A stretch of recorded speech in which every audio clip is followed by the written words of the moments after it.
Mayor-elect Zohran Mamdani's transition has begun, and residents are speculating how much of an impact he'll actually make. While some prepare to hunker down in the Big Apple, others are packing their bags, fearing his socialist policies.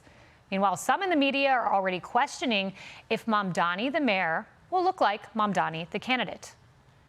I think the Mamdani that we saw on the campaign trail, who was a lot more calm, who was a lot warmer, who was a lot more embracing, was not present in that speech. I think he was using the microphone in a way that he was almost yelling. And that's not the Mamdani that we've seen on TikTok and the great interviews and stuff like that. So I felt like there's a little bit of a character switch here where the warm, open, embracing guy that's close to working people was not on stage tonight. There was some other voice on stage. I agree with everything that Van said about that speech. This was a shouted speech, not a talk with the city on the night of his election, ushering in a new era. Well, those are big-time Democrats, and they're looking at the split personality of Mamdani there in the wake of his victory, by the way. Sparked outrage from Charlemagne. Shut the F up, Ever. Okay? Damn. There was no opportunity missed. The man just won. Joining me now, Fox News contributor and former New York City Police Inspector Paul Mauro. Paul, I think that's an important soundbite because as much as, you know, my good friend Jessica Tarlov and Marie Harf, they're thrilled about the victories, to me to have Van Jones saying that in the wake of the victory and Axelrod in the wake of the victory, they're seeing something in the undercurrents that there may be this little division in the party and Mamdani may not be good for them. Yeah, doesn't it feel like we're seeing the preview of a civil war inside the Democratic Party here? Because what's going on here with Mamdani is undeniably national. This is national news. To have a guy who is a democratic socialist but who has said things that track directly to typical traditional communism, as in I have no problem with seizing the means of production. That's a quote. We all see what's coming here, and the Democrats are going to have to own him.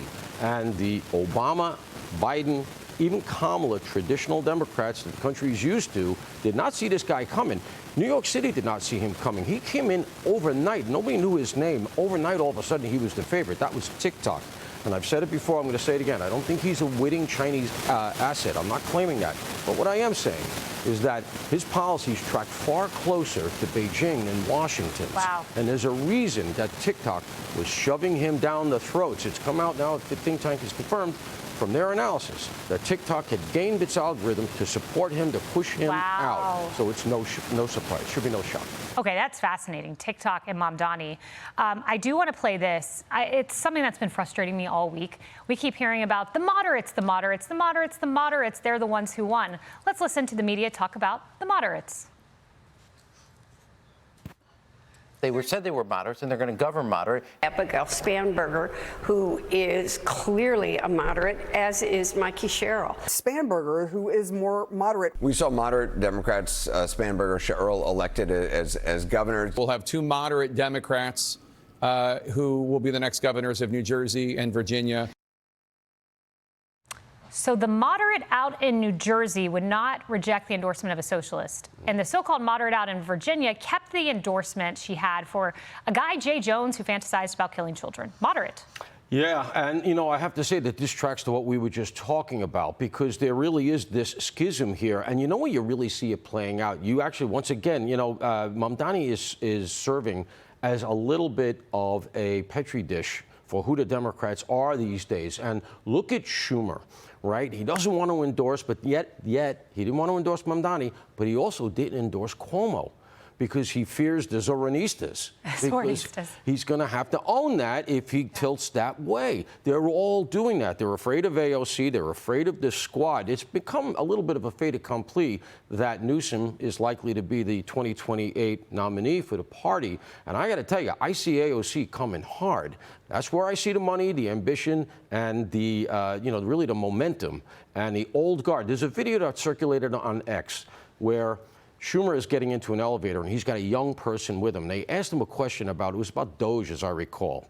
And before he answers, he looks to this young intern or assistant that he's got with him for approval, gives a snarky answer, and as soon as he's done, they get in an elevator to flee, and he looks at her like, did I do okay? It's so telling. It was such in perfect relief of what the old guard sees coming. The Republicans are going to be running in the midterms, but really in 2028 against the DSA. Whether they have the nomination or not, that's the DNA of the party. Well, I'm going to be using Zoranistas, and to that end, there were some Zoranistas at Zohran Mamdani's victory party. Let's check out who the Zoranistas were. Look who it is. Oh, my God. Now we're going to cause some real trouble. Did he vote 65 times? We got Mahmoud Khalil is here. Mahmoud Khalil is here. And he voted 5 times. He voted illegally 5 times. So I just want to be clear. Jamal Bowman, he's the fire alarm puller. Reports say he could be leading New York schools, so he's there. Then you have Hassan Piker, who's made some controversial statements. He was joking about Khalil voting there, I would note. But your thoughts on this crowd? Yeah, Bowman, who pulled the fire alarm. So now if he becomes the head of the New York schools, anytime you don't want to take a test, pull the alarm, kids. Here you go. The boss did the same thing. All right. Listen, it's ridiculous, but that's what it is. He's an unemployable, and so they're going to give him a gig. And by the way, it's one of the best gigs in the city. You get a brownstone. It's well paid. As far as Piker goes, he shouldn't be admitted to polite company anywhere in this country, in my estimation. He hates this country. He said America deserved 9/11. He has said that communism is the honorable outcome of socialism, so we know how he's thinking. And he also said, and this is a quote from the victory party, that America, unfortunately, won the Cold War. Unpack that. Between Lenin and Stalin, you're talking between 20 and 30 million dead. But I guess a lot of them were Jewish, so it doesn't count that much. Man, scary stuff. And we also have news that we're going to bring next hour about Zohran Mamdani's stylist and the cost of the beers at that party. You won't believe it, for the socialists. Champagne socialism. Paul Mauro, thank you. Thank you. Hey, it's Will Kane. Click here to subscribe to the Fox News channel on YouTube. It's the best way to get our latest interviews and highlights. And click to subscribe to the Will Kane podcast for full episodes right now.